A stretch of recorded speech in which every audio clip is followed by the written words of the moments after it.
Hello friends. तो इस कहानी की स्टार्ट में हमें उस वक्त को दिखाया जाता है जब गॉड इस दुनिया पर राज किया करते थे। तब गॉडेस ने कसम खाई थी कि मैं अपने लोगों का ख्याल रखूंगी और हमेशा उनकी हिफाजत करूंगी। इस मिशन के लिए वो अपनी पावर्स, जिसका नेम कॉस्मिक था, उसे इस्तेमाल करके कुछ नाइट्स बनाती है, यानी कि कुछ गार्ड्स बनाती है जो कि लोगों की हिफाजत करेंगे। वो नाइट्स गॉडेस की कॉस्मिक पावर का इस्तेमाल करके दुश्मनों से लड़ते हैं और बड़ी आसानी से उन्हें हरा देते हैं। लेकिन जैसे जैसे वक्त गुजरता गया, इंसानों ने गॉडेस और गॉड को बुला दिया जैसे वो कभी थे ही नहीं। लेकिन 18 साल के बाद वही गॉडेस इंसान के रूप में पैदा हुई। तभी गोल्डन नाइट्स अपनी जान देकर उस बच्ची की जान बचाई। इसके बाद हमें प्रेजेंट टाइम को दिखाया जाता है, जहां हम एक लड़के को देखते हैं जिसका नेम सेया है, जो कि सड़क पर रहता है क्योंकि उसके रहने के लिए कोई जगह मौजूद नहीं थी। वो अपनी बड़ी बहन को हमेशा याद किया करता था, जो कि लापता है, और हर वक्त उसे ढूंढने की कोशिश में लगा रहता था। जब वो अपनी बड़ी बहन की तस्वीर देख रहा था कि एक आदमी जो फायर रिंग का मालिक था वो वहां आता है। वो सेया को आकर कहता है कि तुम्हारे लड़ने का वक्त आ गया है, इसलिए सेया रिंग की तरफ जाने लगता है। तभी रिंग का मालिक उसे कहता है कि मेरी बात गौर से सुनो, रिंग में जाकर नाचने मत लग जाना, बल्कि लड़ना है और सिर्फ लड़ना है। मुझे किसी किस्म की शिकायत नहीं मिलनी चाहिए। तुम्हारे मुकाबले में जो लड़ने आ रहा है वो बहुत ज्यादा पावरफुल है और इस लड़ाई का कोई असूल नहीं है। ये लड़ाई तब तक चलती रहती है जब तक ओपोनेंट हार नहीं मानता, और जब कोई हार मानता है वो दोबारा इस रिंग में लड़ नहीं सकता। अब सेया और वो आदमी एक दूसरे से लड़ने के लिए आमने सामने आ जाते हैं और इनके दरमियान बहुत जबरदस्त लड़ाई होती है। लेकिन सेया अपने ओपोनेंट को मारने के बजाय उससे सिर्फ बचने की कोशिश कर रहा था और उस पर कोई अटैक नहीं कर रहा था। ये देखकर रिंग के मालिक को बहुत गुस्सा आता है और वो खुद रिंग में आ जाता है और सेया के ओपोनेंट को जोर से किक मारता है, जिससे वो रिंग से बाहर जाकर गिर जाता है। यानी वो खुद बहुत ज्यादा पावरफुल था। इसके बाद वो सेया से फाइट करता है और सेया को बहुत बुरी तरह से मारता है क्योंकि वो फाइट ठीक नहीं कर रहा था। वो उसे इतना मारता है कि उसकी हालत बहुत बुरी हो जाती है। तभी उसे अपनी बहन का ख्याल आता है और साथ ही उसके जिस्म से बहुत सारी कॉस्मिक पावर्स बाहर निकलने लग जाती हैं, जिससे वो रिंग का मालिक दूर जाकर गिरता है और सेया रिंग के मालिक को जोर से किक मारता है और रिंग से बाहर भाग जाता है। इसके बाद सेया लॉकर रूम में जाता है जहां उसका सामान पड़ा हुआ था। वो अपने सामान को पैक कर रहा था कि उसके पास एक आदमी आता है और कहता है कि एक आदमी है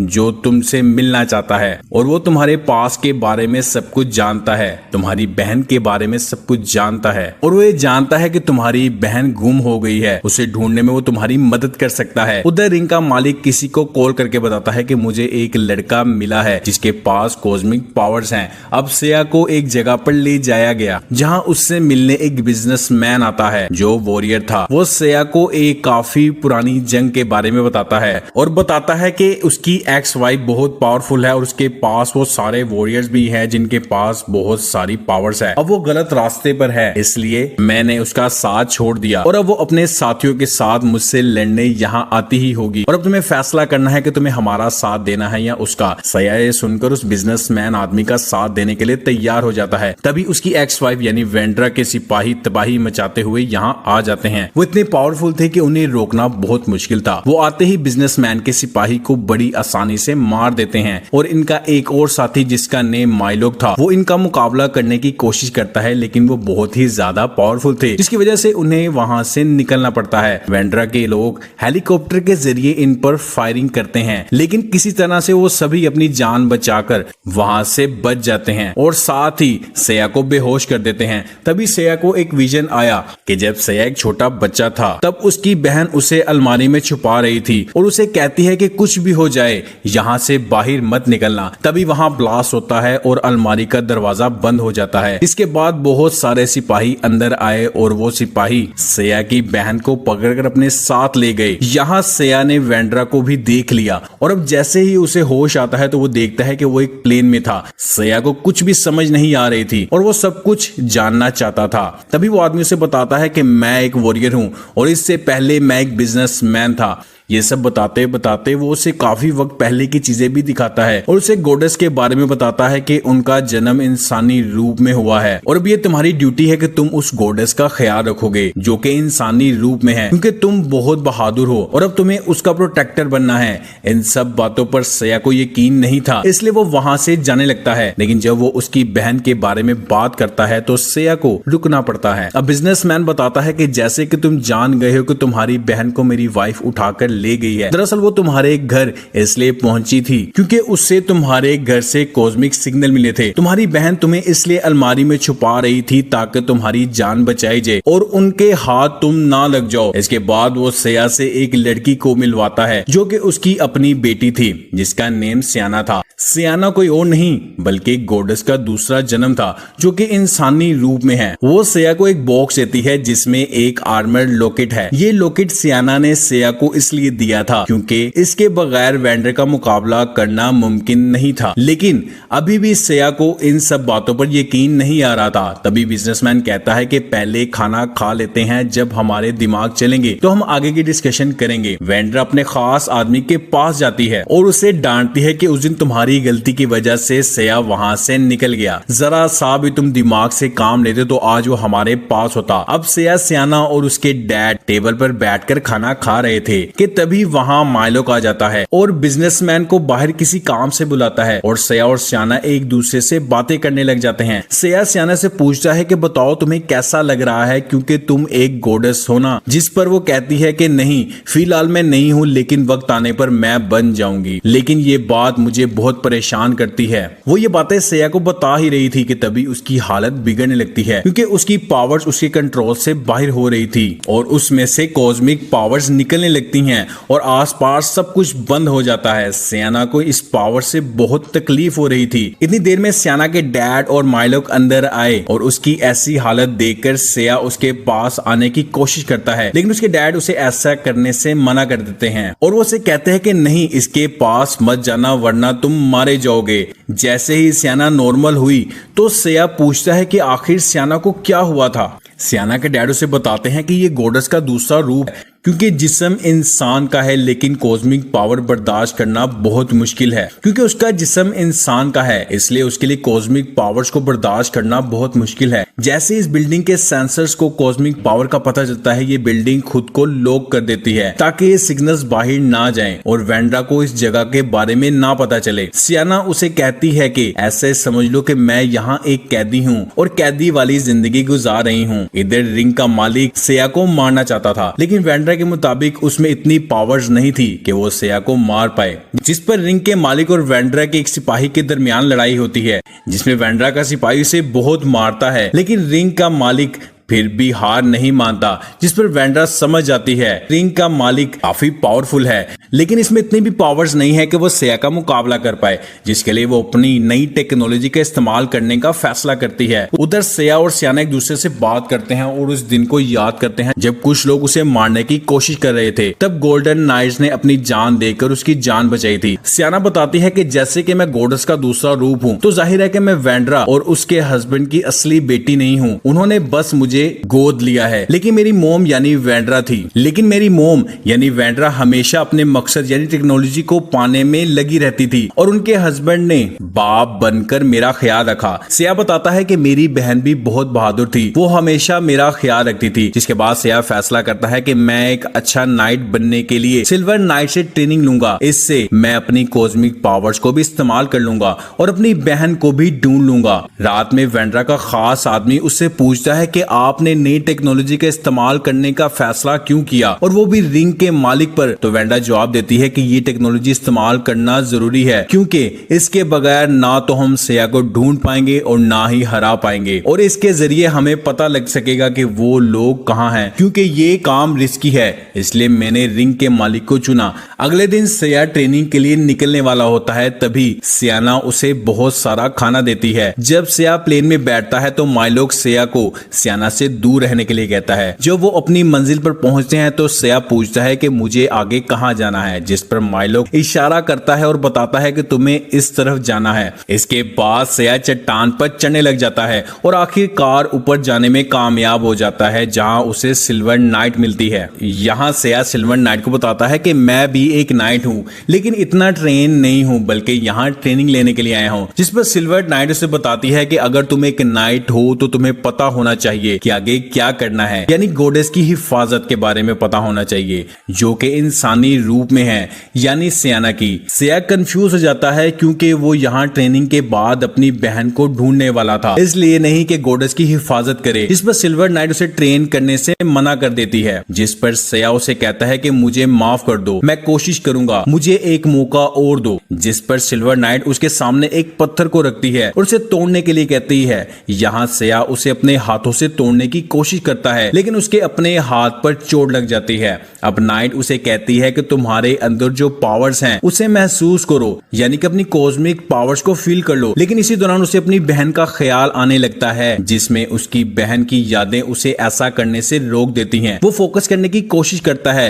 ये देखकर सिल्वर नाइट उसे आगे ट्रेनिंग देने के लिए मान जाती है। उधर वेंड्रा ने अपनी नई टेक्नोलॉजी को रिंग के मालिक पर इस्तेमाल कर लिया था, इससे वो काफी ज्यादा पावरफुल हो चुका था। इधर ट्रेनिंग में सया सिल्वर नाइट से लड़ने की बहुत कोशिश करता है, लेकिन सिल्वर नाइट उसे बार बार हराती रहती है। सया को उठा उठाकर दूर दूर फेंकती है और फिर उसे समझाती है कि कॉस्मिक पावर्स ही तुम्हारी असल पावर्स हैं, तुम्हें इसे बाहर लाना होगा। सियाना एक सपना देखती है कि कॉस्मिक पावर्स उसके अंदर से बाहर आने लग गई हैं और वो उसके कंट्रोल से बाहर थी और इस वजह से सारी दुनिया तबाह हो गई है। ये देखकर वो जोर जोर से चिल्लाने लगती है। तब उसके डैड जल्दी से उसके पास आ जाते हैं और पूछते हैं कि क्या हुआ है, और फिर वो अपने सपने के बारे में बताती है कि सारी दुनिया तबाह हो गई है और ये सब करने वाला कोई और नहीं बल्कि एक गॉडेस थी।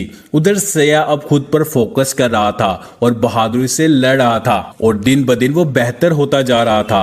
इस दौरान उसे अपनी बहन का ख्याल आता रहता है। रात में सिल्वर नाइट सया से कहती है कि तुम्हारा माजी बहुत दुख भरा है, लेकिन फिलहाल तुम्हें उसे भूलना होगा और जो आने वाला वक्त है उसके लिए तैयार रहो। अगली सुबह ट्रेनिंग में हम देखते हैं कि सया अब काफी अच्छी फाइट कर रहा था और वो एक बहुत अच्छा फाइटर बन चुका था और आखिर वो वक्त आ ही जाता है जब वो सिल्वर नाइट को बड़ी आसानी से हरा देता है और वो एक पत्थर को भी एक ही झटके में बड़ी आसानी से तोड़ देता है। अब हर रोज वो इतनी ट्रेनिंग करता है कि अपनी कॉस्मिक पावर्स पर कंट्रोल कर लेता है। अब वो अपनी पावर्स को एक बड़े पत्थर पर ट्राई करता है, जिससे वो पत्थर एक झटके में बिखर जाता है और इसी के साथ उसका लॉकेट अब उड़ने लगता है और अब वो लॉकेट सया का आर्मर बन जाता है और अब सया एक असली नाइट बन जाता है। तभी उसके सर में बहुत जोर से दर्द हुआ, जिसमें उसे विजन आता है कि जब वेंड्रा ने उसकी बहन को किडनैप किया था तो वेंड्रा के साथ सियाना के डैड भी थे, जिससे वो समझ गया कि मेरी बहन को